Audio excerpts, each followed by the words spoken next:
So again, good evening and welcome. Just for some of you who are joining us for the first time, FOSWL stands for Friends on Same Wavelength. It was started by Mr. M.L. Swami, who was the first engineer-in-chief of the combined state of Andhra Pradesh. He started it in Cupertino in California about nearly 18 years back. I'm right, Uma? 18 years ago. They have their 235th meeting or something now, this a few days later. So right now, FOSWL, it's essentially a forum for senior citizens. When we found that there were a lot of parents in the US who find themselves lonely at home after both, the kid, their son or daughter and the spouse go to work, he said they should have something to do. He created this forum. And FOSWL Hyderabad was the first international chapter and the second chapter of FOSWL, which was formed in 2009. So this is our 11th year, 12th year, we have completed 11 years. And last month, March was the first meeting that did not take place in the past 11 years. We never missed a meeting. It's always held on the third Saturdays, and we invite some very eminent people, like today we have Dr. Evita Fernandez and Dr. Hema Malini Wadlamani. And some of you who have been attending meetings earlier know that our speaker list is very broad-based from multiple fields, and almost all of them are senior citizens. Some of them, the one speaker, I think the first speaker was 90 plus. He is the former registrar of Central Institute of English and Foreign Languages, Dr. Chairperson, Dr. Ivy Chairperson. Sadly, he is no more. So March was the first meeting we missed, and I'm very happy to tell you that when I discussed with Dr. Evita, she readily agreed to do this on Zoom, and she said, in fact, I just got off another Zoom meeting. I'm very familiar with it. And I was equally happy and enthused when many of our members wrote back to us saying that, yes, let's go for it. So I really appreciate the spirit. I acknowledge that it is a challenge for many because most of our members are above 80 years, 85. As I told you, my father is 92. When I joined FOSWL, I was the youngest, and you can imagine I'm 65. So we are very happy to have all of you, and Nandakishore, the Fernandez IT head, tells us we have nearly 35 or 40 people now. Unfortunately, I would not be able to acknowledge each one of you and introduce you. I did that while we were waiting for others to join. But without much ado, let's go ahead. Just want to mention a couple of points. One is, I want to first thank all members of FOSWL who came forward and donated generously to the charity project that Lodge Ekram number 45, a Masonic lodge, took up. We have several brethren from our lodge here. On behalf of all of us, I am also a member of that lodge. So I thank all the members. I think the donations came to roughly about 2 lakhs. I don't have the exact figure in front of me. This is the second time FOSWL has participated in a program. Earlier, 2 or 3 years ago, we sponsored feeding attendants of poor cancer patients in Basavataraka Cancer Hospital for a month. That also we did it in partnership with another lodge called Lodge Engineers number 336. So thank you all. I think one of our members, Raghavendra was here, he made a very telling comment. He said, we have gone beyond serving seniors by organizing meetings. We are also doing actual charity. And I received similar comments from some others. I'm sure our secretary, Mr. Bose, likewise has received similar comments. And our chapter in Vijayawada, FOSWL Vijayawada also has done similar charity. And we commend all the chapters of FOSWL, including Mrs. Uma Seshadri, who's here. I'm sure Cupertino is also doing something there. Mittal Saab, a special mention about you. Your very generous donation is thankfully accepted. It was faithfully applied.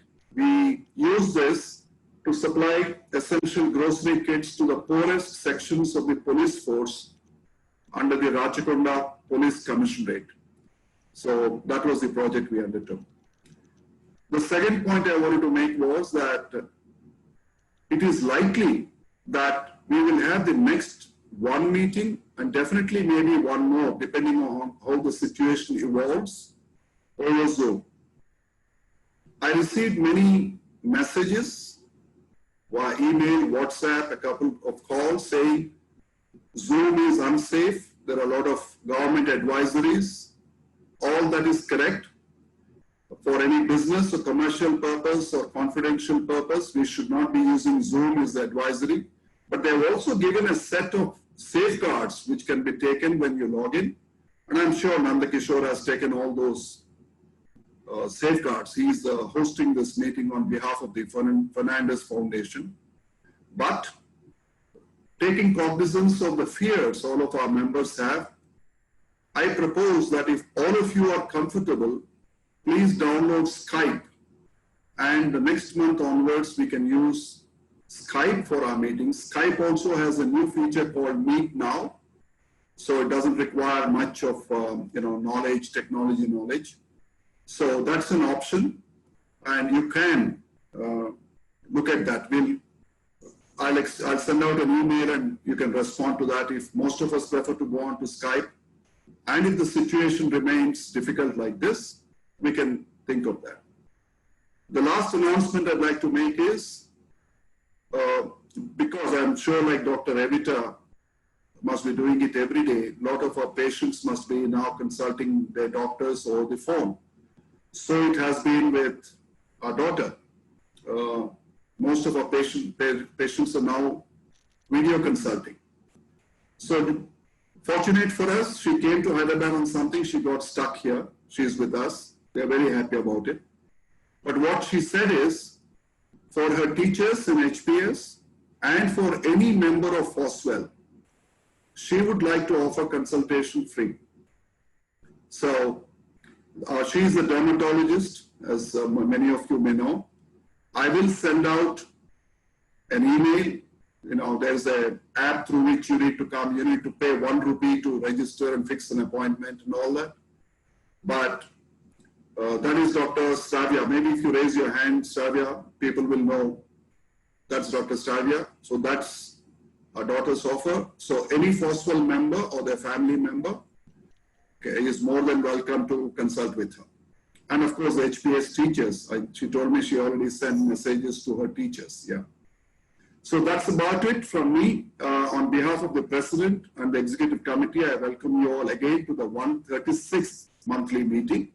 And I request Dr. Stavia to introduce our two eminent speakers for this evening, Dr. Evita Fernandez and Dr. Hema Malini Wadlamani.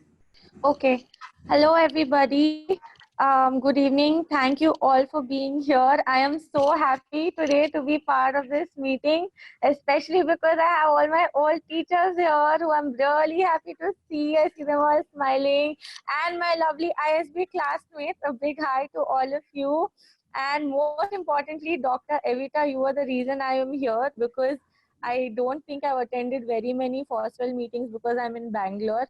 And as soon as my father had told me that Dr. Evita Fernandez is the guest, I said, I have to call all my ISB classmates and we have to see her again and we just have to listen to her again, because she is just an epitome of what we would all strive to be as doctors. She has set such high bars on all kinds of levels, whether it's medical competence, excellence at administration, just empathy towards human beings in general. So when I was asked to introduce her and I was actually given her biodata, I went through it to, sort of concise it, but I just could not find anything that I could miss out on introducing Dr. Evita. So I think we deserve to listen to all the accomplishments because they are very, very noteworthy. So as we all know, she's an extremely reputed and respected obstetrician with almost 3 decades of experience. She is a fellow of the Royal College of Obstetricians and Gynecologists, London. Dr. Evita strongly believes in empowering women to make choices about issues surrounding birth, and rightly so. As the chairperson of the 70-year-old Fernandez Hospital, her primary focus is on women, to the extent that 80% of the staff is female. I think that is very, very noteworthy. She personally ensures the woman-centric care provided at all 5 hospital units, and it is based on respect, kindness, and compassion. And when Dr. Evita starts speaking, you will all know that she exudes all these values. So following the HIV epidemic, Fernandez in 1994 welcomed HIV positive women. Dr. Evita was personally involved in training all these healthcare workers. In 2018, NACO and SATHI recognized this hospital for providing care to the highest number of HIV positive women in Telangana. Dr. Evita set up the Fernandez School of Nursing in 2005 and offered free education to tribal girls from across the country who, with the help of state scholarships, completed their diploma in nursing. Today, we have 326 qualified registered staff nurses from various states who, in pursuing a career, have helped themselves and their siblings. In 2011, Dr. Evita launched the Professional Midwifery Education and Training Program, which initiated the campaign Promise. It's a acronym for it's an abbreviation for Professional Midwifery Services. These services are committed to creating a national cadre of professional midwives who are vital to the care and delivery of low-risk pregnant women. Till date, these midwives have helped around 11,000 mothers. I think midwives play a really huge important role. A true women's champion, Dr. Evita makes every effort to promote natural birth while reducing medical interventions. She is outspoken on the need to reduce cesarean sections and make childbirth a natural and positive experience for all women. Dr. Evita is the managing trustee of the Fernandez Hospital Educational and Research Foundation that works with the hospital. The foundation recently launched Nari magazine to help women's voices to be heard. She felt the need for a forum that would also include women activists and policymakers. But the work most dear to her heart is the midwifery training of around 30 nurses in Karimnagar District Hospital. The Telangana government and the Fernandez Hospital, facilitated by the UNICEF, worked to reduce the number of C-sections and increase normal births and establish respectful care for women birthing in public hospitals, which we do not see much these days and which is a very, very necessary thing these days in healthcare. Fernandez Hospital is now recognized as a national training institute for midwifery educators. The first cohort of 30 nurses from 5 states in India began their training on the 6th of November 2019.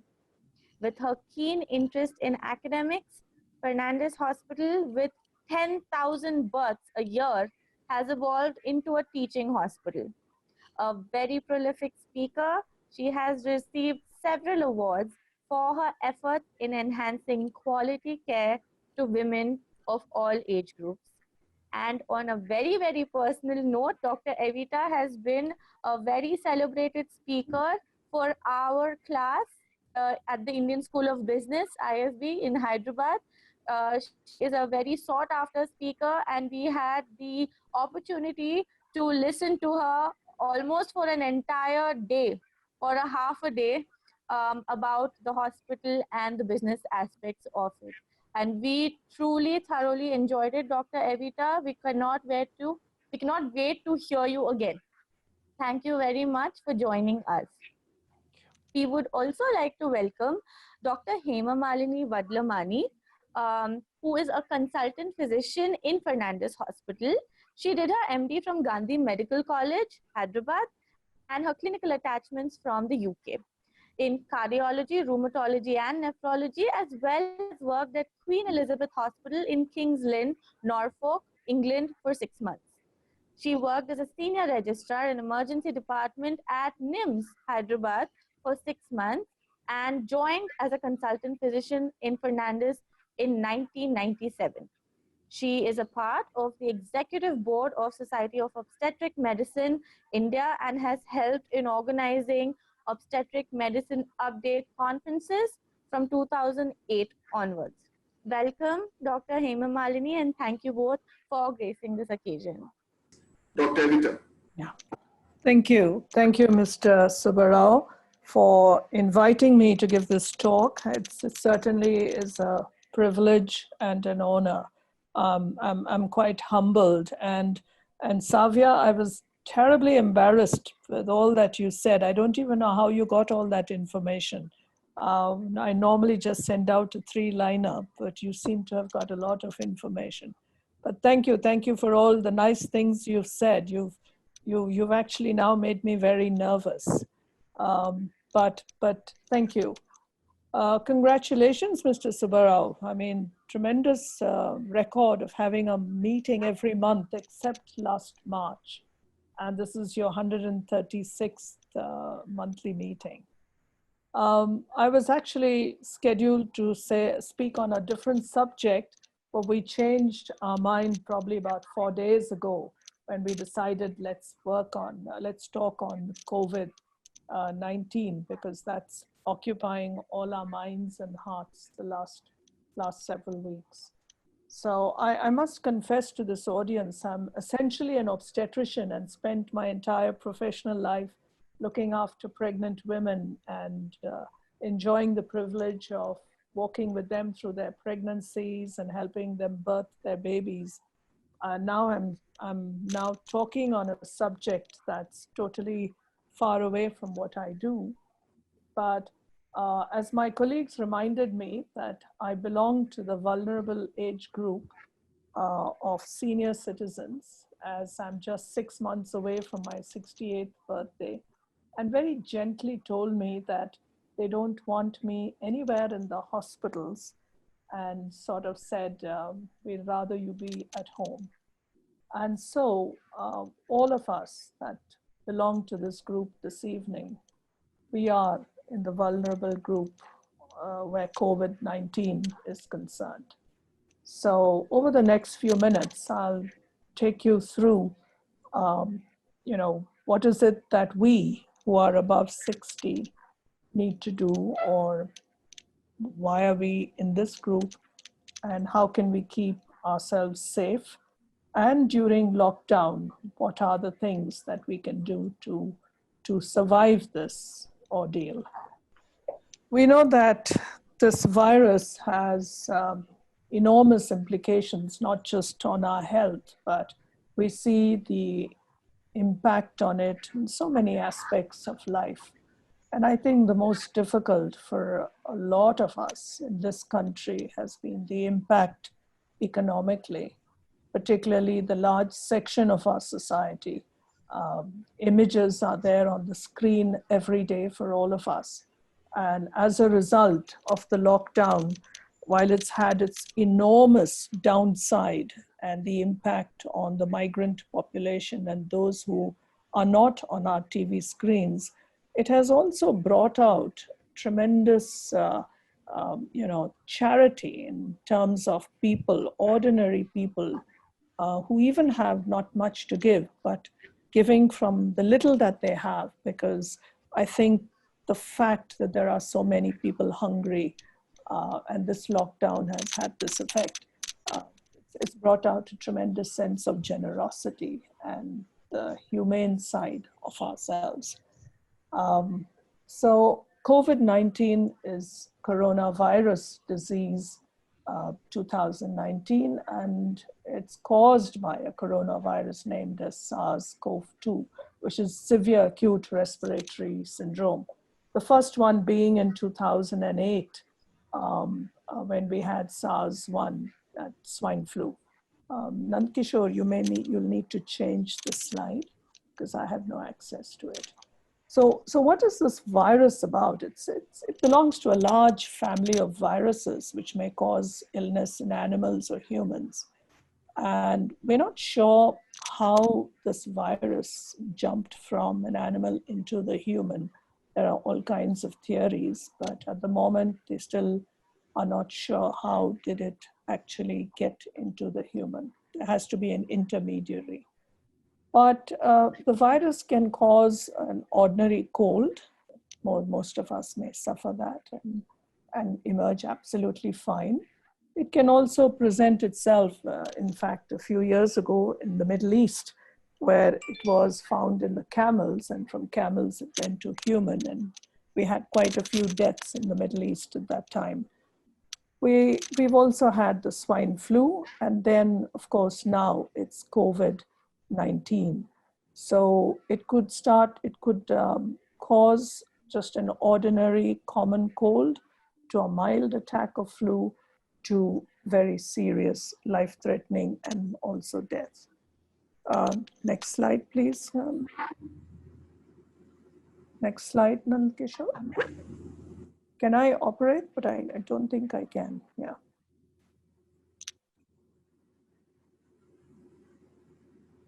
Okay, yeah. Just the one before that. Yeah. The common symptoms of COVID-19 is, you could present with fever, dry cough, particularly dry cough. And very quickly, if you belong to a vulnerable age group, like us, the elderly, or some comorbid conditions, which we can talk about, and you very quickly become short of breath, and then you may need to be hospitalized, and eventually quite a few of the patients get on to being on a ventilator. And that's a serious form of the disease, and about 20% of the population that get the infection go into that condition. Next.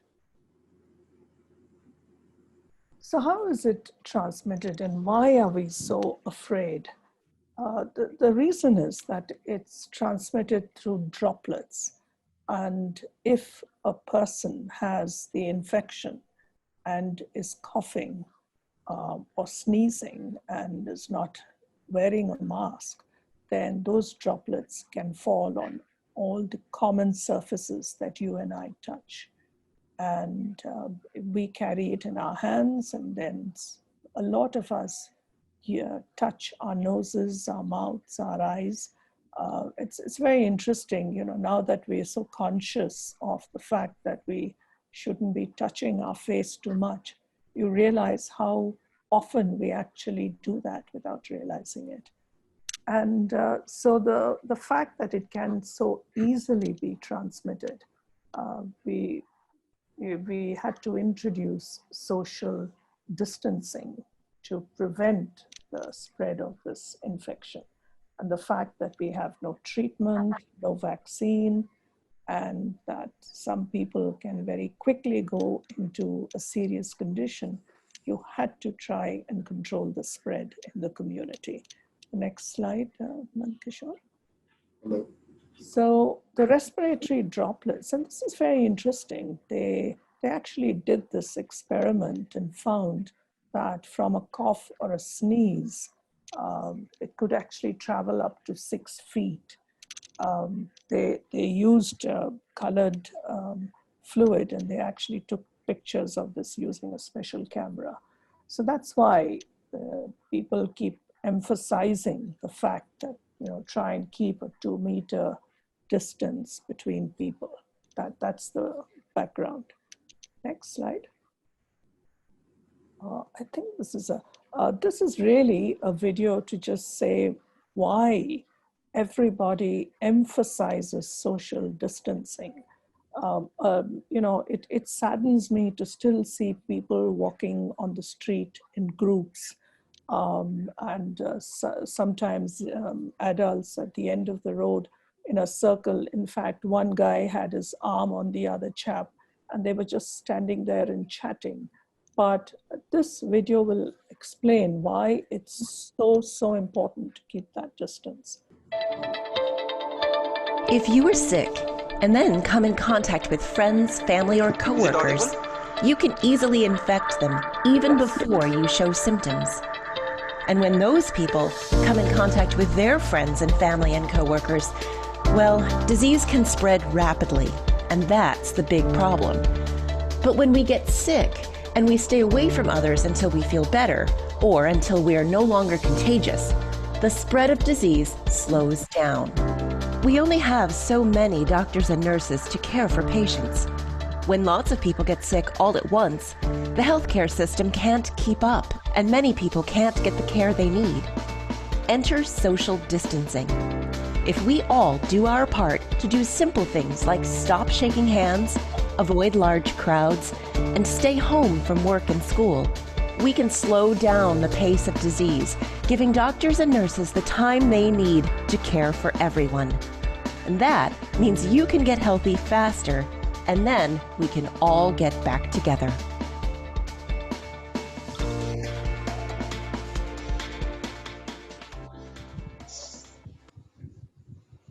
Yeah, thank you. So you can understand, because almost 25% of us who may be carrying the infection have absolutely no symptoms. So if we do not keep that social distance, and you go into a place where there's a crowd, or you're fairly close to somebody who's actually carrying the infection but has absolutely no symptoms, and you touch the surfaces that that person has touched, then you're definitely going to pick it up. So that's why people have been talking about this. Stay at home. So who's at risk of developing severe symptoms? Older people and people with pre-existing medical conditions. At the moment, there is no scientific evidence. It's probably too soon to tell that pregnant women are particularly susceptible. No. There is no strong statement that says that at the moment. Neither have they said that they found it in children. The incidence of COVID-19 in children and newborn babies is very, very low. So it's the older age group and people with morbidities like diabetes, heart conditions. Next slide, Nankishore. So if you've got high blood pressure, you're a diabetic, or you've had a cardiac disease in terms of coronary artery disease, you've had a heart attack, or you've had stents put in, or you may have had a stroke. You may be an asthmatic, or you've been smoking for many years and your lungs are not in very good condition. Or you've been suffering, or you've had a brush with cancer, or just finished chemo, or you're presently undergoing radiotherapy, then your immunity, because of the treatment, will be fairly low. And therefore, I would be susceptible to this infection. That's why people with all these conditions need to stay at home. Yes, it's unfortunate that your treatment, particularly if you're a patient with cancer, and that would add to your anxiety, the fact that your treatment has come to a halt. But the risk of dying of COVID-19 is far greater than the benefit of chemotherapy. Next. So if you are 60 and above and have any of these conditions, then avoid crowded places and just stay home. And also your interaction with people who are sick should be minimized. Yes, so, and now this is one of the biggest problems in India. How do you even achieve social distances in our urban slums, in places where you have 6 people living in a room? We've got enough examples of that, and that's the challenge we face in India. Next. But some of us may just get a common flu, symptoms, very common. You have a runny nose, probably slight temperature, body ache. That was unlikely that it is COVID-19. because COVID-19 infection is a dry cough. But here you're coughing, sneezing, runny nose. It's just probably a brush with a common cold. And what would you do? Just take care of yourself. Yes, get in touch with your doctor and tell them that you've got this. But wash your hands, make sure you get rest, drink a lot of water, stay home, don't go out, but be in touch with your doctor, because if your symptoms get worse, then you need to go to a hospital. But otherwise, if you're just lucky and you've not had any other thing, at the end of 7 days, you would have probably come out of this with absolutely no problem. But the fact that we are plus 60 and we have these symptoms, we need to contact our doctors or the hospital that you're attached to. At least tell them these are your symptoms, and they would guide you and tell you if you need to come into the hospital. Dr. Hema Malini will say a little more about this aspect. Next slide, Nandkishore. So back to basics, hand hygiene, and we're never used to coughing in the crook of our elbows. A lot of us would use our hands and cough or sneeze into our hands if we didn't have any access to a tissue or a kerchief.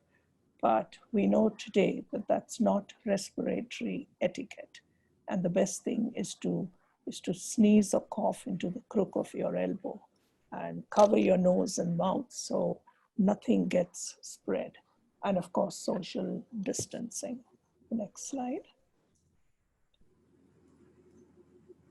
20 seconds is the minimum amount of time that we are expected to wash our hands. And the idea is to get enough foam and lather.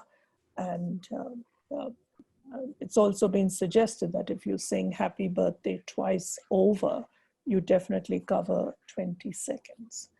And be very disciplined about touching your nose and your face and your eyes. If you do that, then wash your hands thoroughly after that again.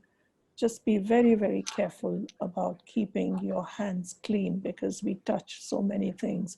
If you've been sitting in front of the TV, that remote has been handled by many people. The telephone, your mobiles, and these are very common surfaces that multiple people keep touching. Next. What is interesting, and this is something that we should understand, a virus it's not a living organism, but it's actually a protein molecule covered by a very thin layer of fat. When this falls on the lining of my mouth, gets into my nose, or gets into my eye, then it changes its coat straight away. That's called mutation. The next slide. And it changes its coat and becomes a warrior, just then becomes aggressive and multiplies rapidly. The virus in itself is very fragile. And the only thing that protects it is its thin layer of fat. So if we can break that fat, then the protein disintegrates and the virus doesn't exist anymore. And that's why the emphasis on soap or alcohol, which contains more than 65% of alcohol in it, alcohol rubs. So the idea of 20 seconds is to make sure that you get that foam and you are actually destroying that layer of fat. The other thing is, we're also told if you go out in street clothes, if you have to go and shop, try and use the same t-shirt or the same long sleeve shirt. When you come back in, dip it into bleaching lotion. Bleaching powder, 1 to 5 parts of water, and leave your clothes in it for about half an hour and then wash it with soap. You've got no chance of that virus being spread anywhere. So that's the whole background to destroy the fat that protects the protein. Next. So hand hygiene cannot be emphasized anymore. And if you're living in an apartment, sharing a common lift, then be careful that 8 people don't get crowded into that lift. You may have to actually try and reduce it to 2 or 3 people and face the walls of the lift so that your backs are to each other. Even when you are climbing stairs, we tend to hang on to the railings, and it's difficult to climb stairs without hanging on to something, without holding something. So when you get to the top, you get home, wash your hands thoroughly, because that railing would have had many, many hands on that surface. The next. And this is just describing to you how you need to cough into the crook of your elbow. Or if you cough into a tissue, then you need to get rid of that tissue immediately and wash your hands thoroughly. We'll talk a little bit about masks later, but the government, in fact, this morning I saw a note that said the government says that we shouldn't be spitting if they're going to release us from the lockdown. One of the things that they said is do not spit. And I know this is a challenge for us in India. You see walls covered with pan that has been destroying the corners of many buildings. So that's a huge challenge, and let's hope COVID-19 will reduce that. Next. Again, stay home, social distancing, and last night, I don't know how many of you watched NDTV, but they spoke about a wedding of a politician's son, and there was clearly the rules were broken. And you know, I'm sitting there and watching this and thinking how sad that we in leadership roles are not sending out the right messages. So, you know, it's so important that we take that whole aspect of social distancing very seriously. That's why on the 21st of March, when we realized that this was getting serious, we shut down our outpatient services straight away and very quickly looked at the staff that were using public transport and minimized the numbers that had to come and organize shuttle services, because there was no way we could have exposed our staff, and majority of them that take public transport would come from the lower ranks, and there was no way we could encourage them or get them to work using public transport. So there are these challenges that we face in even running the hospital, but it's very, very important that we protect our healthcare workers. Next.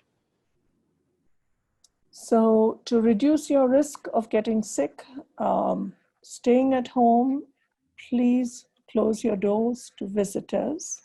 And newspapers, I'm sure most of you would have stopped getting newspapers, because that would have been a very easy way of transmitting infection. Remain actively mobile in your home. Don't confine yourself to one room. Don't become a couch potato, because that's not what we want people to do. And just get into the habit of cleaning the ordinary things that you touch, you know, especially doorknobs, switches. Just make sure that you're following basic rules of keeping your hands clean. Next. Home-cooked, fresh, hot meals sounds very good, but I'm not sure how easy this is for everybody, the lockdown, but make sure you're well hydrated, particularly now that it's getting hot. You just need to make sure that you drink enough fluid. Those of us who are, you know, on a diet or probably being told to restrict fluids, then you need to check with your doctor with the change in climate. Your fluid levels, I mean, the need to drink more would increase, but check with your doctor about the limits. And don't forget to take your regular medication. Monitor your health. You know, make sure that your pressure is under control. Those of you who are diabetics, I'm sure you've got glucometers. Be careful, check. And today, most doctors respond to WhatsApp messages. So be in touch with your physicians. Next. There are some protocols if any of you need to leave home, but I pray that nobody in the group above 60 needs to leave home. But if there are youngsters who need to go because they're working, they're connected with hospitals or any other essential services where they go, then they just need to follow certain rules in terms of carrying minimum baggage with them. In fact, we've told most of our workers, when you come to work, bring minimum stuff and small bags because you don't want to carry the virus into your workplace, neither do you want to carry it back into the house. These are just rules, and this can be shared with you, this video. Next. So there are rules for exit and rules for entry. And even simple things like your footwear, the clothes that you wear when you go out onto the street. There may be a youngster in your house who's gone out to do the shopping for groceries. So you need to be very careful. If you're getting parcels, leave them out for 24 hours. You've got to sanitize everything that comes into the house. So keep that in mind and be very, very careful. Outbreaks can be very stressful. It's not easy to be locked in for weeks and weeks, but those of us who are in privileged situations have access to communication. And it's a great time. Families are connecting. I've been getting phone calls from people I haven't spoken to for years. It's been a great time for connecting. But at the same time, it could also be a time for anxiety, especially if not all your family is with you. You're worrying about your kids, your grandkids who may not be in India, who may be abroad. You're not able to sleep, you don't have an appetite, finding it difficult to focus or concentrate. And this could mean, different forms of stress being presented. Next. And it's normal to feel anxious, and it's extremely important that we talk about it. You've got a good relationship with your own family. It's so important that at meal times you talk about these things, because the worst thing is to hold your anxieties within you. That can send you into a spiral of depression, and that's not what we want to have at this point. We need to help each other, and this is a good time for families to learn more and more about community living, tolerance, compassion, generosity, giving. It's a great time for grandparents to talk about things of the past, to share stories, talk about values. So also, I know that families now have come together to pray. Lives have changed. In fact, our lives will never be the same again post-COVID. Next, Nandkishore. So if your own health seems to be worsening, or you realize that you are getting depressed, then you need to seek help. And there are helplines available now where you can actually get in touch with the doctor. But there was an interesting question in one of the forums. Somebody said, since alcohol can destroy the virus, would it help if I have a drink every day? Now, I thought that's a very circuitous way of asking for a drink every day, but no, certainly is not something that one would encourage. But that's another thing we need to watch out for, being at home, being bored. So there could be this risk of indulging too many drinks or tobacco or other substance abuse. Next. So what are the things that we would like to do, those of us who are locked in? It's a good time to rediscover old hobbies. In my own home, I've got a young cousin who's discovered his passion for cooking.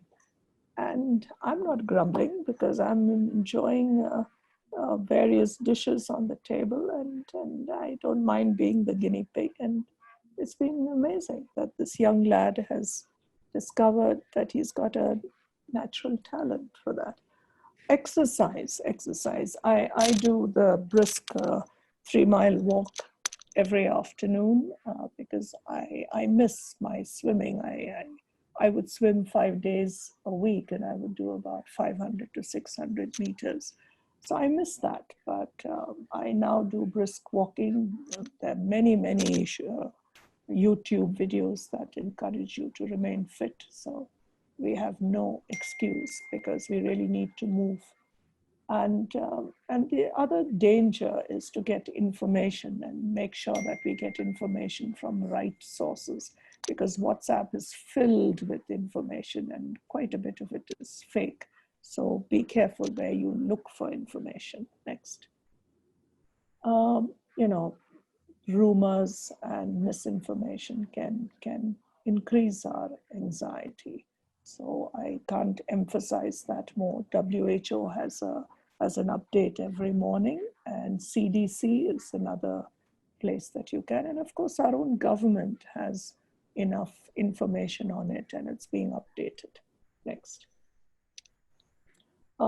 If you've got elderly in the family, I think it's extremely important that we communicate in simple language why we're doing this and what's the need for us to be home. And because sometimes we take it for granted, and especially when you've got elderly with hearing disabilities, communication is so important. And you will notice that, you know, if someone has got a hearing disability and is not using a hearing aid, they can feel very isolated if we've not made the effort to draw them into conversation. So these are some of the things that we just need to watch out for. Next. Whatever you do, don't lock yourself up in a room and isolate yourself from the community that you are in. And if you have a tendency for mental health, mental illness in terms of depression or any other, please use the helpline, but don't go and lock yourself up. It's so important for us to be in touch, to be in communication. Today, thanks to technology, we can talk to anybody, anywhere in the world. Next. This is just to re-emphasize that if an elderly person in the house, mental, is not able to recognize you anymore, or there are changing patterns in the way he or she is going through the day, or becoming more drowsy, not responding. If there are any changes, then it's important that we contact the hospital. Even if it's a lockdown, those are reasons for you to sit up and contact the hospital. Yeah. Next. I can't emphasize the need for all of us to be active. There is now, they say that sitting is like smoking. It's the new form of smoking, because the worst thing is to be sitting for hours and hours in the same chair, in the same position. So in fact, now the modern watches that we all wear, it sends off an alarm and reminds you that, it's time to move. But it's so important that we guard ourselves against becoming couch potatoes. Next. There are classes online. You can dance to music. In fact, it's a nice time to learn salsa. Play active video games, and they can be quite interesting too. And muscle strength and balance training. And these are all available on YouTube. So we have no reason to say that we can't do it or we won't do it. Yeah, next. I'd like you to listen to this lady. She's a professor in Birmingham University, and I actually do these exercises every day. Yeah, could you play that, Nandkishore? Hello, this information is for all adults socially isolating at the moment, but it's especially relevant to older adults whose immune system isn't in tip-top shape. What I'm going to tell you is information of how to keep your immune system strong to help you fight the coronavirus. I'm Professor Janet Lord, and I'm the Director of the Institute of Inflammation and Aging at the University of Birmingham. And for the last 20 years, I've been investigating how the immune system changes with age, makes you less able to fight infections, but more importantly, what you can do about it and how your lifestyle can help you to keep a strong immune system. The good news is that you don't need to go down the gym to do these exercises. You can't anyway at the moment. You don't need any special equipment. Everything you need is in your own home. Let's look at these exercises now. The first thing is to warm up. What you can start with is just 10 simple heel raises. From this, you can go on to then 10 side leg raises. Do 10 with your left leg and 10 with your right leg. The next exercise is a leg strengthening exercise. Simply take a chair, this could be a garden bench or a chair in your home, sit in the chair and rise out of the chair, trying not to use the arms if you can. Try to do this again 10 times. One of the surprising things that my research has revealed is that your immune system is helped by your muscles. Muscles make special hormones called myokines, which help your immune system to find the infection in the first place, but they also make sure that the inflammation that results from this doesn't get out of hand, and that's really important when you're fighting viruses like coronavirus. The last exercise is to strengthen your arms. What you can do is take 2 weights in either arm, this could be a tin of beans or whatever it's around, and simply raise your arms up and down 10 times. Now we've done the strengthening exercises, we can go on to the last exercise, which is going up and down stairs. This may surprise you, but this is a fantastic exercise. You get aerobic exercise, getting your lungs and your heart working, but you also get leg strengthening going up the stairs. Go up and down as many times as you can. If you can only do 2 to 3 times to start with, that's fine, but try and build up to 10 times. If you live in a bungalow or you're in a flat, you might have some stairs outside that you can use. Again, just go up and down the stairs as many times as you can. It's an amazing exercise. The last message is that during your trip out, your single trip out, try to get those 10,000 steps in.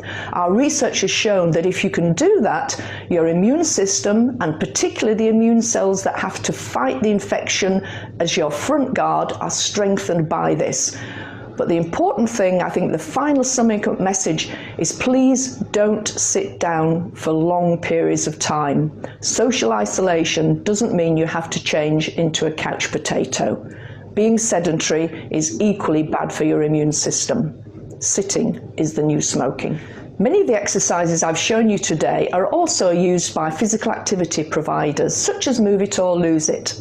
As their classes now can't run because of social isolation regulations, they've also got online versions of these classes. Please go and check them out. I'm sure you'll enjoy them. I hope these tips were helpful for you, and perhaps also you can pass them on to your friends and relatives who may be struggling at this time to know what to do to keep themselves fit and particularly to boost their immune system. Thank you. I'm Professor Janet Lord from the University of Birmingham. So very quickly, we'll go through Mythbusters and then I'm done. After that, I thought Hema can handle a lot of questions that would come from this. Nand Kishore, can we go on to the next slide? Yeah. There are questions, with weather change, will the virus be killed? Will hand dryers destroy the virus? And if I rinse my nose with saline, will it help? No, these are all myths. Temperature, yes, if you can wash your hands with hot water and soap and for 20 seconds, yes, that may help. But a hand dryer by itself, no. It's soap and water. And if you don't have soap and water, then alcohol rub. Again, using the same principle of 20 seconds. Next. Garlic is healthy, but there's absolutely no evidence that if you eat garlic, you're going to be, that you're going to prevent or it's going to protect you. Will mosquitoes spread the infection? No, there's no evidence to suggest that. Next. Will a thermal scanner identify whether you've got infection with COVID? No. The thermal scanner only helps us know whether your body temperature is raised, and that's one of the signs of infection, but it doesn't tell you that you've got COVID-19. Next. Yes, there are no antibiotics, there's no treatment. If you've got a pet at home, a dog or cat, is there any risk of transmission? No, there's nothing like that. But do wash your hands after you've played with your dog or your cat. Be careful. Next. Spraying alcohol or chlorine all over your body? No, certainly not. That doesn't work. You don't need to do that. Next. Taking a hot bath? No, again, that's not going to help you. And taking the flu shot that you normally take, that all of us above 60 are expected to take our flu shots once a year. No, we don't have anything against COVID-19 right now. Next. How do I ensure clothes and bed linen? Well, one of the simple things, don't carry it against your body. Wash it in hot water or any laundry detergent or soap. Soap is the key factor. And if you can use hot water, yes, that would help. Next. Yes, drinking alcohol will not prevent. Again, gargling mouthwash protect you from infection? No, there is no evidence to gargle your mouth every day with any astringent or alcohol. No, not at all. Next. So, if you do have COVID-19, it's not going to linger around for life. You can recover from it. 80% of the population that are infected recover from it. Yes. So it's very important that we are informed, prepared, but most importantly, be safe. And the best way of being safe for us plus 60 age group is to stay at home and not get out of your front door, even if you have the friendliest neighbor next door. Stay safe, stay positive, but more importantly, finally, next. COVID-19 will definitely reshape our world. We don't know when all this will end. We don't know when we're going to get back on track economically, health-wise. But by the time it does, we will certainly be entering a whole new world. And I pray that that world will be one where we are more compassionate, more generous, more kind, and less selfish, and build a new world for the next generation. Yeah. Thank you. Thank you so much for this opportunity. Hema is the physician, and she will talk about any other aspect. I purposely did not talk about the mask, because I think there will be a lot of questions about the use of mask, and I thought we could feel that. Yeah, is that okay, Mr. Subbarao? Yes, and I received a lot of messages in the chat, which I'm sure all of us can see. Many of them say, excellent presentation, thank you, all accolades. So thank you. That this will also embarrass you. I'm just reading out facts. Thank you so much. It was wonderful. So one of the questions is, what material should be used for the mask? So I know you said Dr. Hemamalini would be answering. Yes. Hello, everybody. Good evening. Very nice to join you all. Regarding the question, any cloth mask can be used by those who are not infected. If you are going out and you want to protect yourself, you can wear any cloth mask, but it should be minimum 2 layered. A mask by itself is not really going to protect you. The mask is essentially worn so that you don't touch your nose, you don't touch your mouth, and it protects you from doing that. And secondly, if somebody is sneezing or coughing, social distancing is important more than wearing the mask. So the mask is essentially to prevent you from touching the orifices of your face. If you're not infected and you're not working, you're not a health worker or somebody caring for a person with infection, you don't need to wear a mask. But now everybody's been asked to wear a mask because we're constantly touching our faces and we are touching surfaces. Yeah, thank you. The next one I think is something which will interest all of us. This comes from Joe Fernandez. Question is, let's assume all this lockdown is relaxed after 40 days. What do we still need to, what are the good practices we still need to follow? What are the precautions we need to take?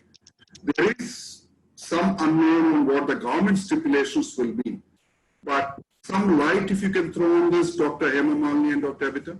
Most of the practices that have been prescribed in this situation are good practices, and they can be carried on later on, because the infection, what we are seeing in the lockdown is only to flatten the curve, as we say, and the number of cases may come down, but the infection still will be there and the transmission will be there. So if we continue to follow these practices, our risk of acquiring the infection will be less.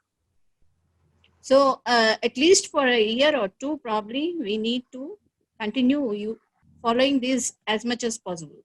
There are studies that, at least there's a paper that came out, I think it's in the New England Journal of Medicine, that said we may have to continue these practices for at least a year. And one can understand why the government, yesterday they said they would still want malls to be shut down and cinema theaters and other places to still remain shut. Because as Hema said, we don't know, because we're not testing everybody. So we honestly don't know the extent of infection in the community. So even if the lockdown is lifted, I think the elderly group still should be very, very, I mean, you need to think 100 times before you go out into crowded places. Thank you. The next question is, does steam inhalation help in prevention of being infected with COVID-19? Steam is not going to prevent infection as such, but steam inhalation will always keep your airways clear, the nasal and pharyngeal airways. And usually anything which is warm increases the blood circulation in that part, and thereby helping the immunity to fight the bacteria or viruses that are entering. But it is not like an absolute proof of not getting the virus. We still need to follow all those precautions which will not allow the virus to reach the nose or the mouth. And twice a day should be enough. But if you are having flu symptoms like running nose or wet cough and other things, then probably you can increase the frequency. Dr. Uma Seshadri has a question. Miss Uma Seshadri, is sore throat an indication of impending COVID? Not really. A sore throat can be for several reasons. There are more common reasons. Unless you have come in contact with a person who is COVID-19 positive, confirmed, or if you are living in an area where it is declared as a hot zone, or you have not been following the measures properly, maybe you can wait for 2-3 days to see if the sore throat subsides. If there is any worsening, apart from sore throat, if it is going into other symptoms, then you need to be worried. Otherwise, just sore throat, I don't think you need to worry. You just have to use salt warm water goggles and keep drinking a lot of warm liquids. That should help, because now that we are using ACs in this summer, most of us will be having sore throat, either because of allergies due to AC or because of the cold temperature that we are maintaining and the difference in the temperatures when you go out of AC and when you are in the AC. Mr. Srinivas Rao wants to know how to deal with groceries and other packs bought from the shop or online. Like how do we clean it at home, I think is the question. This is a very common problem, and I'm sure everybody is following the rules that have been conveyed by the messages that we are receiving. Any disinfectant, if the commodity that you have brought from outside can be cleaned with disinfectant in water, that will be the best. After that, you need to wash your hands as well for 20 seconds.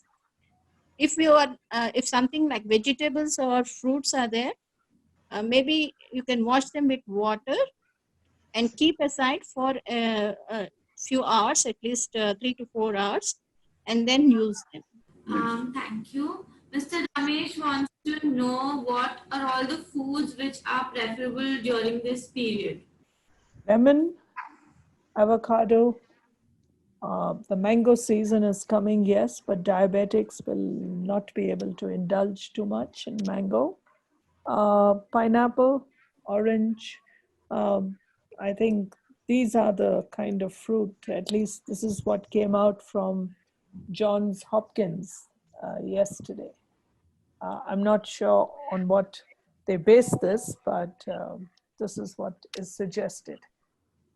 I think traditionally what has been advised by our elders may still hold good, because we don't have our own studies which say which is good for our health in the Indian population. So what has been traditionally followed, I still feel we should respect that, and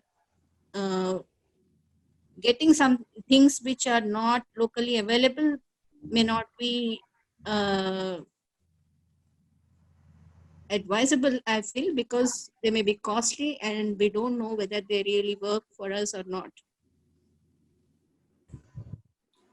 Thank you. One question from Mr. Sudhakar is, at what stage of the COVID treatment does the ventilator become essential for the patient? That has been one of the weak links in the whole healthcare chain in treating COVID patients. So when does it become necessary is his question. What happens when the coronavirus enters the body? If the immunity is good, it takes the course of a common cold. Like you can have fever, cough for a few days, up to a week, and then you will start feeling better. But if your immune system is low, then the virus progresses from the upper respiratory tract, like the nose, throat, into the lungs, the airways and the lungs. When it starts destroying the lung tissue, the oxygenation is affected of the blood. So if the person is not getting enough oxygen, then they start feeling breathless. The breathlessness is just the way the body tries to compensate by increasing the respiratory rate to get more oxygen. But if that is also not sufficient, then the initial step would be to give supplemental oxygen. That is, you give more oxygen, which you have only 20% oxygen in the room air.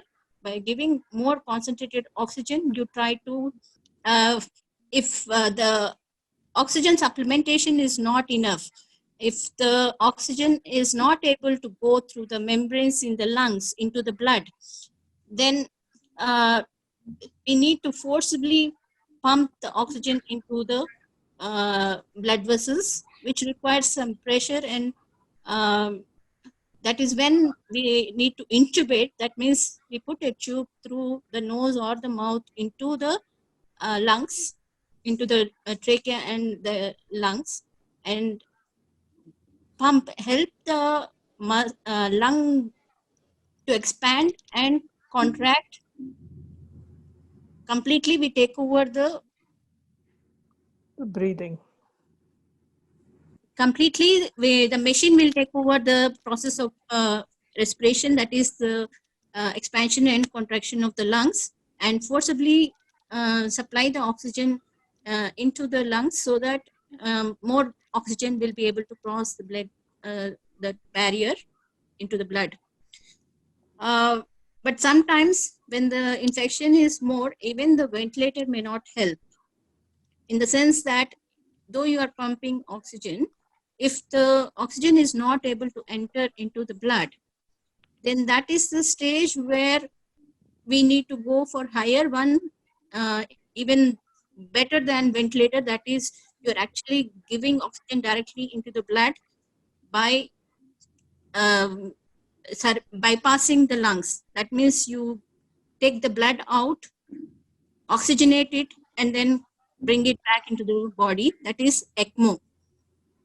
So these are different stages of the disease where the lung function, depending on the lung function and the ability of the person to breathe, the requirement for ventilator will depend on that. We usually decide on the need for ventilation if the patient is exhausted, that is, he has tried to compensate for the lack of oxygen by increasing the breathing rate and the muscle strength. But still, if the oxygen is not sufficient, then we try to put them on ventilator.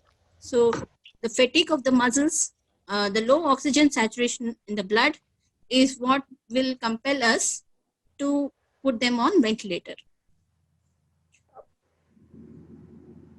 So the person becomes increasingly breathless and will actually become so tired.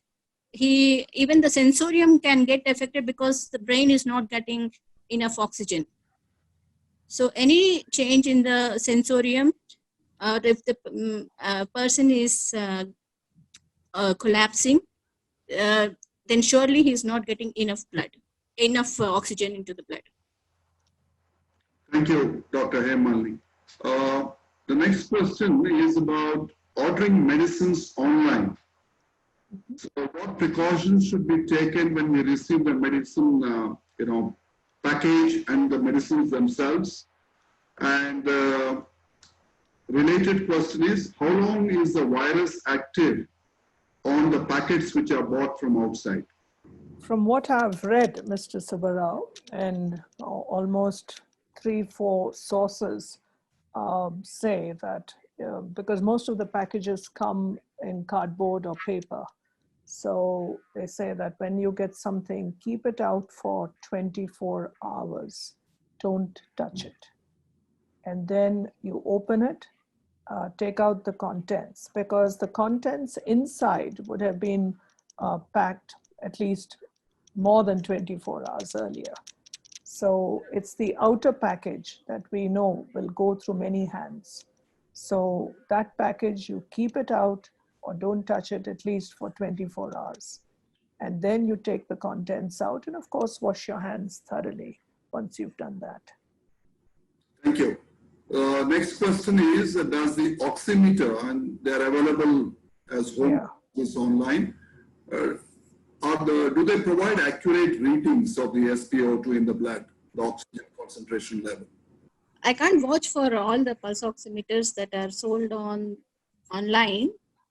The standard companies usually do provide correct SpO2, the oxygen saturation in the blood. But why would anyone want to purchase it? Well, I keep one at home because I've got an 87-year-old cousin. And I would like to have one at home so that I can, very quickly assess that. And I'm sure there are many families that have that here.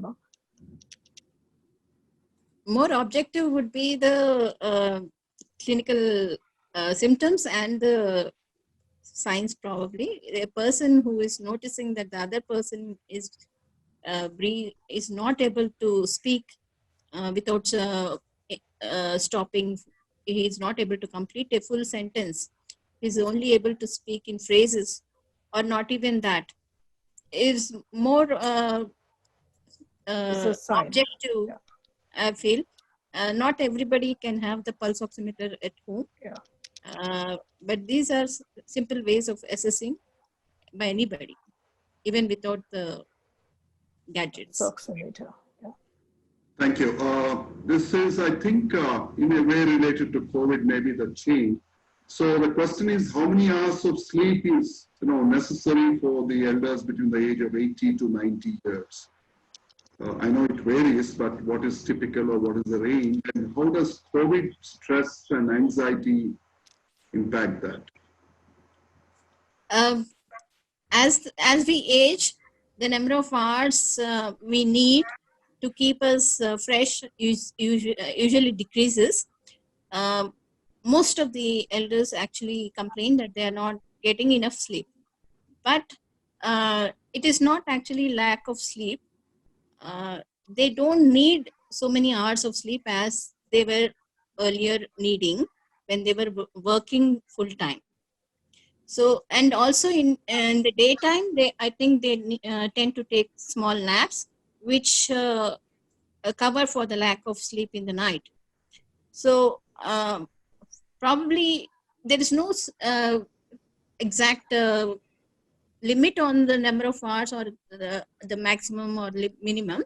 But if you are feeling fresh, even after 2-3 hours of sleep in the night, if you're able to carry on activities during daytime, that means your sleep is sufficient. Just what you want to do when you're not sleeping in the night is another issue.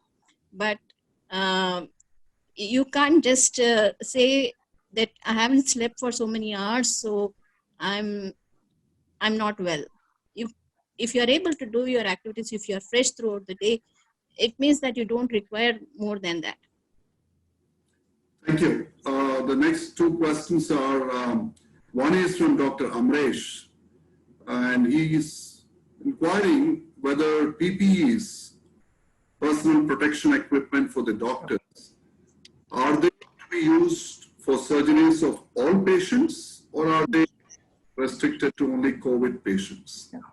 Now that's a good question, Dr. Amresh, and let me tell you that this is one of the biggest challenges we face today.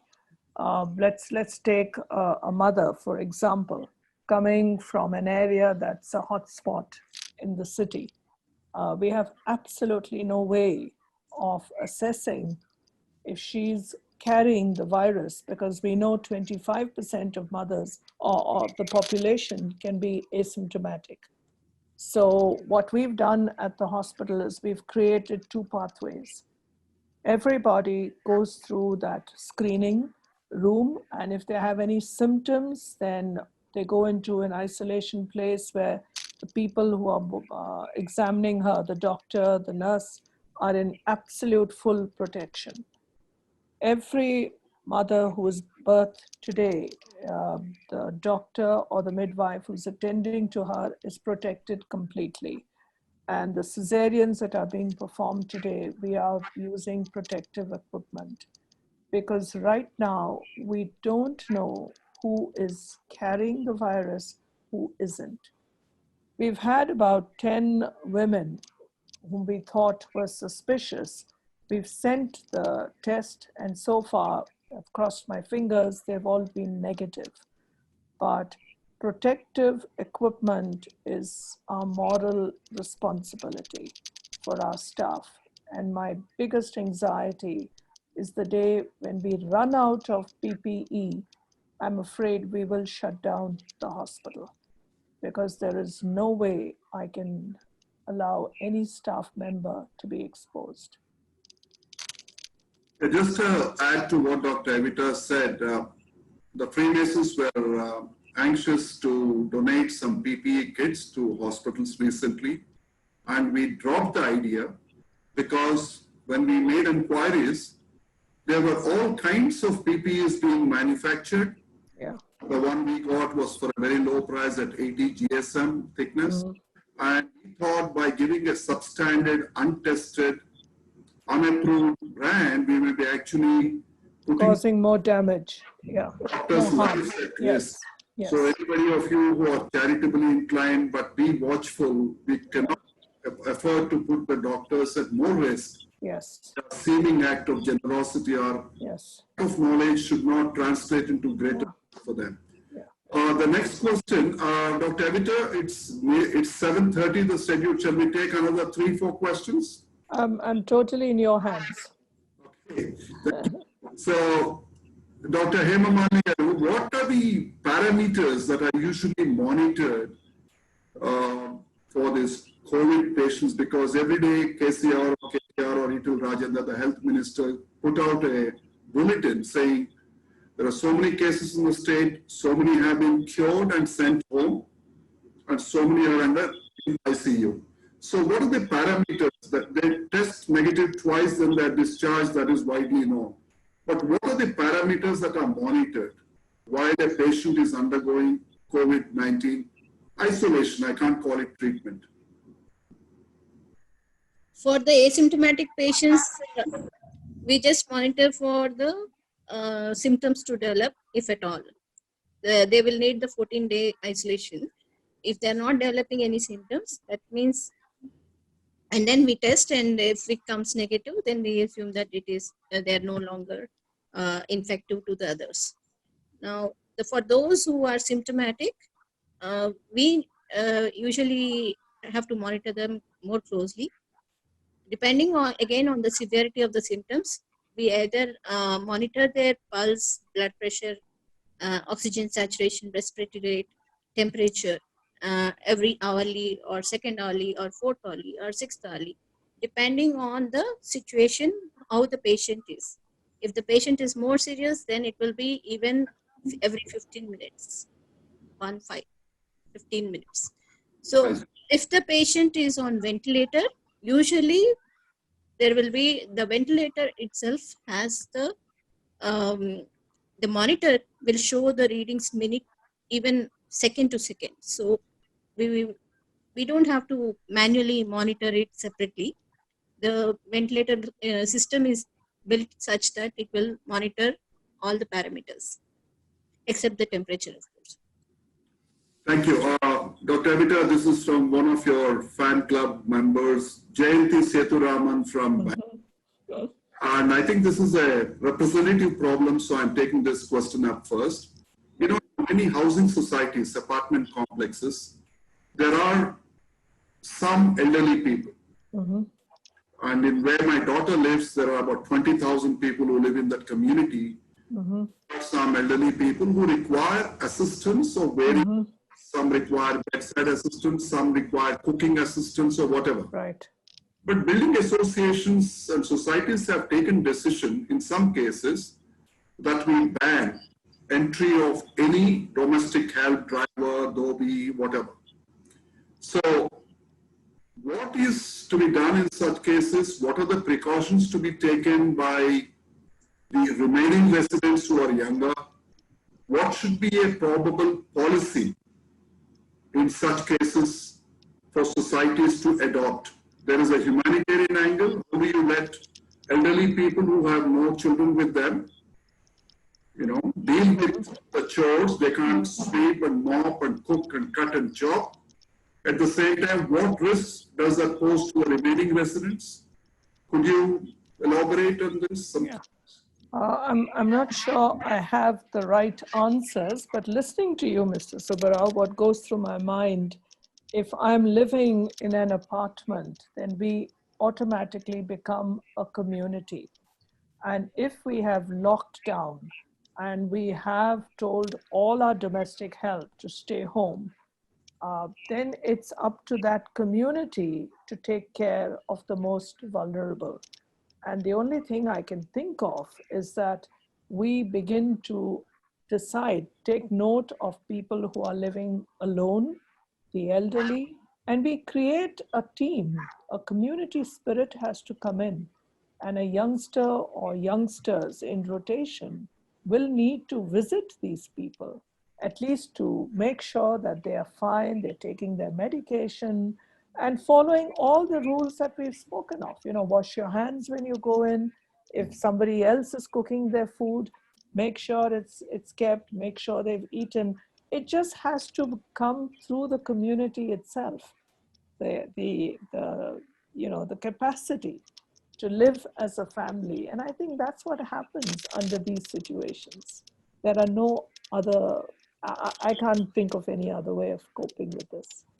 Yeah, if I may just supplement to what Dr. Evita said, Jayanti, at least in the state of Telangana, I'm referring to, there was a government order issued on what are the guidelines for lockdown.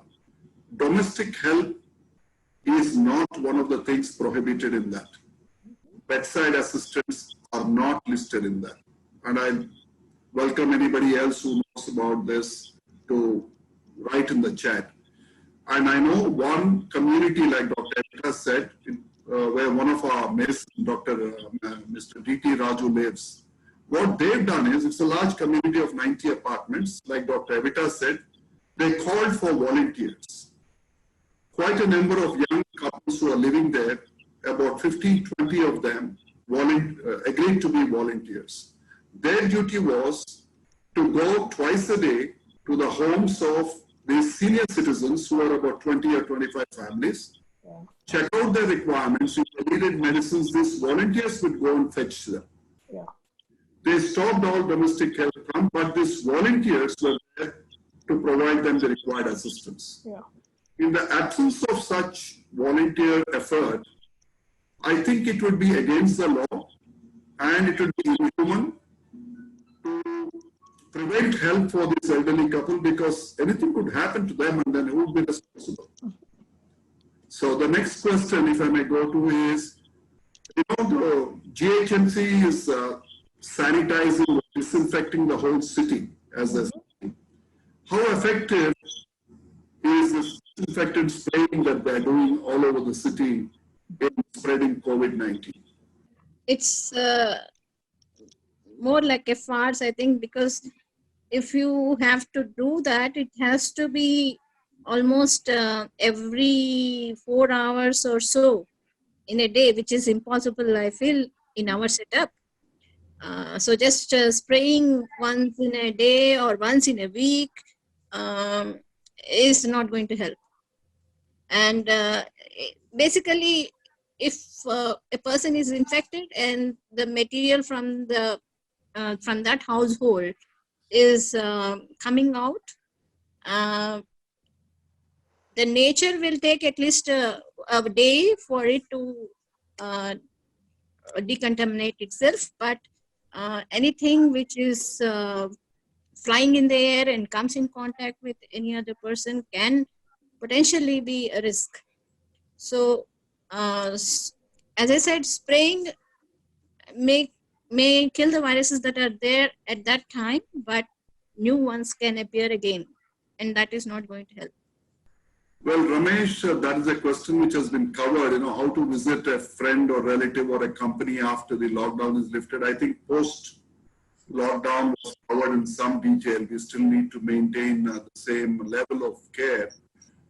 Mr. Subbarao, even during lockdown, we don't visit friends and relatives. No, he's talking about post-lockdown. Oh, post-lockdown. Okay. Post-lockdown. I think all unnecessary movements out of the house should be avoided, even post-lockdown. As we have seen, actually, in the past few days, there's a lot of change in our environment, and not only that, but people going out unnecessarily will increase the chances of spread of infection. So, though the lockdown now is more strict, I think the voluntary lockdown that we can practice as much as possible post-lockdown will also ensure that this curve will remain flat for a long time. Ms. Uma Seshadri, who is the convener for FOSWL Cupertino, she wanted to share with us that FOSWL there, they meet in India Community Center in Bay Area in California. With the Santa Clara County, they also arrange for free food Indian food delivered by volunteers to all the senior citizens. Oh, lovely. Oh, Much lovely. like proposed. Can we attend Masonic meeting? Who is Joe F, please? I don't know. Joe. Oh, you're a Mason, so you can attend a Masonic meeting. I don't know what you're saying. You have to type. You're not audible, right? I just wanted to mention one thing, Dr. Evita. In one of the slides, you talked about mental stress, mental illness, changes here, and put out a number. Whose number is that? That's the National Institute of Mental Health, NIMHANS, Bangalore. They've got a helpline. We're also set up helplines for women, because pregnant women, particularly during lockdown, there's tremendous surge of anxiety, because from not being able to meet their doctors, not having scans, not knowing what's happening, there's been a tremendous rise in anxiety levels. When we shut down OP services on Saturday, Monday morning, for about 10 days, we must have made about 5,000 phone calls to our mothers across, because we do about 800 to 900 footfalls a day.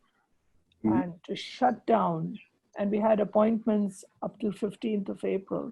So we had to call all mothers, talk to them, and then eventually now we're doing video calls. But the first week, it was because we felt so responsible for all these mothers that were cut off completely. Dr. Amresh is adding, saying that even the Telangana government has set up a Helpline. Helpline for mental health. Yes. Also want to add, my wife, Mrs. Ushastri, was also on the line. She is the director for Roshni. Oh, okay. Didn't realize. Is, for those of you who do not know, is a suicide prevention helpline. Yeah. And as I noticed, she has become much busier in the last few days during this lockdown. Recently, she was telling, it's a confidential, she doesn't discuss even with us, but there was a high-risk case from, I think, somewhere near Anantapur. The guy was an artisan, I think he was a carpenter or something. He doesn't have income, and he developed the suicidal tendencies. And then she, if it is a high-risk case, it gets escalated to her, I think.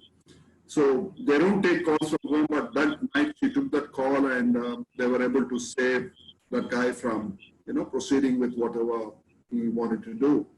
So Roshni also has stepped up their efforts and their helpline. Maybe I'll share that helpline number in the mail. Yeah.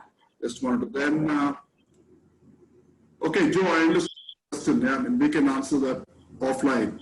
I mean, Masonic meetings are like any other gatherings that Dr. Hemani and Dr. Evita have mentioned. Incidentally, what we're talking about is all Masonic meetings have been banned till the 30th of June by the Grand Lodge of India. Wow. Yes. And most of us are senior citizens above 60, so they banned them. Well, I haven't posed all the questions for want of time. But whatever were representative, I have posed them to our distinguished speakers this evening. But believe me, I think Kishore can give you a transcript, Dr. Evita and Dr. Hemamali. There's so much of appreciation and thank you for all the nice presentation, clarifications, the lucidity with which you have explained these topics. So thank you for the opportunity, really. Yeah. Thank you very much. Yeah. And I wish to thank especially Mr. R.N. Mittal. I think he is also like my father, over 90. And I compliment all of you senior citizens who made an effort to download this software. I'm sure it must have taken some effort. And Dr. Hanumanthaya, I'm very pleased that you are here, joined us from Bangalore. Jayanti, Savita is there, Dr. Amresh, the whole ISB batch. Some of your friends are from ISB, I don't know all of them. Many of my brethren from Dr. Ravi Rao, I can see Ashok there, Joe, and several teachers from HPS, Neeta Shamsundar, Supriya, and her husband from Punjab, Dr. Ranganadi is there, of course, and Shiv Sharma and she are taking. And if I'm sorry if I'm missing others, I can see Mr. PLN Sharma, Mr. Holiday Ramesh, we are seeing your fan, we are not seeing you. And there are quite a number of you. Sanjay, thank you for muting your background music. Sudhakar, it was nice to have you back. And quite a number of them. I'm sorry if I'm not covering all the names, but there is Dr. Naresh Vadlamani. I don't know who it is. Maybe That's Hema's husband. That I just put as a backup for my own phone. Oh, I see. Okay. Sanjay Gotikar, our nutritionist. We have an in-house nutritionist in our Masonic Lodge. And quite a number of them. So it's a very nice, very diverse group, Dr. Evita. Yes, I realize. Yeah. Such a privilege. Yeah. Though it is a senior citizens forum, we have had a few youngsters join too. Right.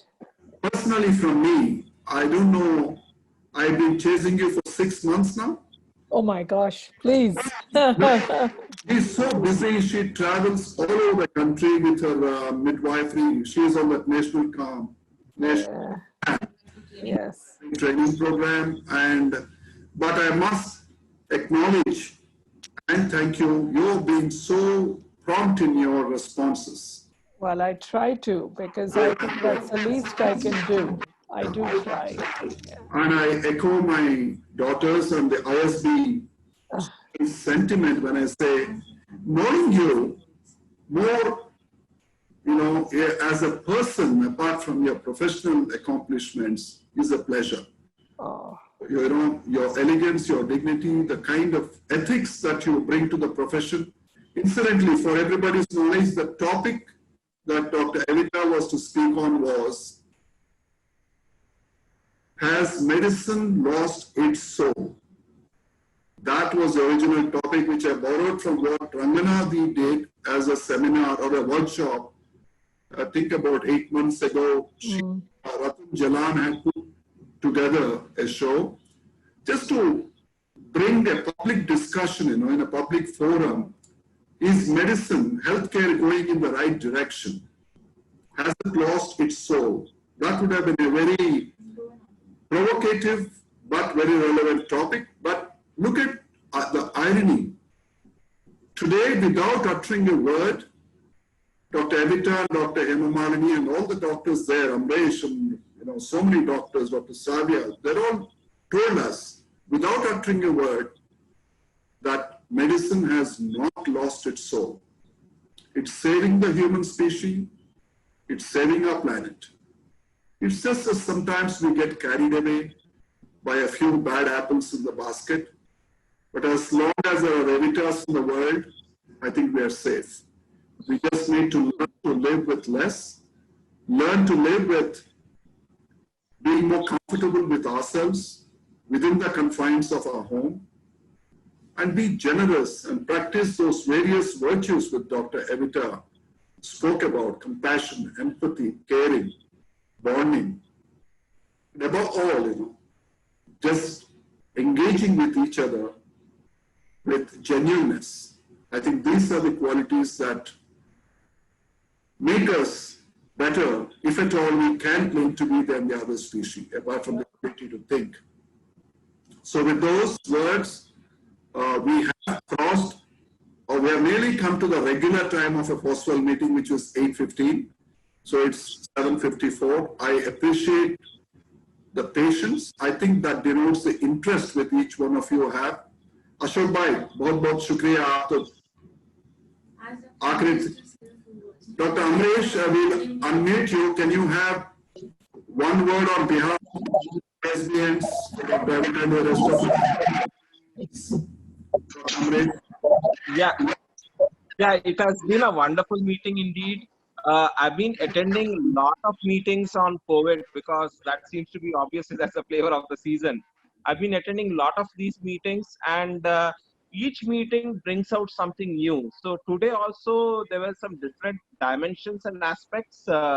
So it was a very nice meeting. I really enjoyed it. And of course, my affection towards you and Sravya is no secret. So it was nice on behalf of all the ISBNs who share a very close connect with Dr. Evita. We hang on to every word she says with such great keenness. So it was a really wonderful evening well spent. Thank you very much, Subbarao.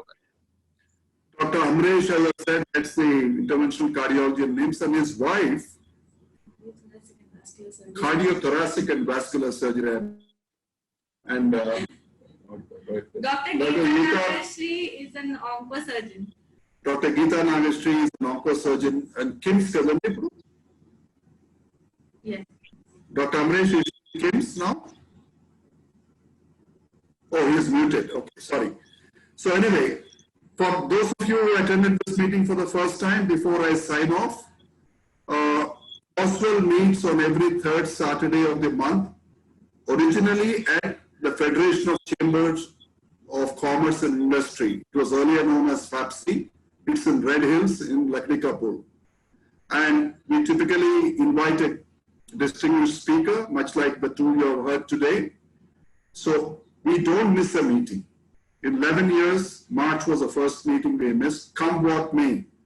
My father presided over every single meeting except two when he was hospitalized. So that is the keenness with which all folks. So you're most welcome to attend the future meetings. And with that, I leave you all for a very good evening. And thank you so much, Dr. Evita and Dr. M. Thank you. Thank you. Thank you, Mr. Subbarao, and thank you, Amresh. That was so sweet of you to say what you said. Thank you. And I hope we can attend your meetings after this. I look forward to that, Mr. Subbarao. There are calls that we should have for your other topic. There are some messages you can see.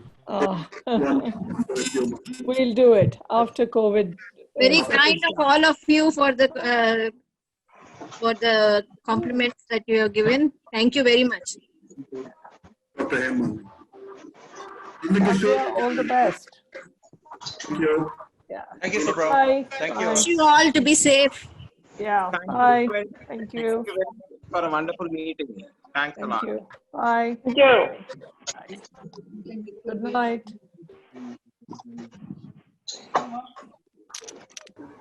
Bye.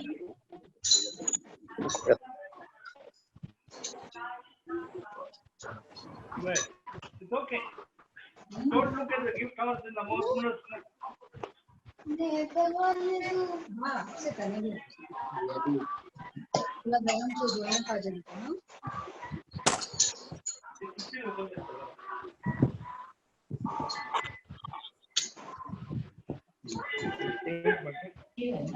Hello. It's Ravan Ajay.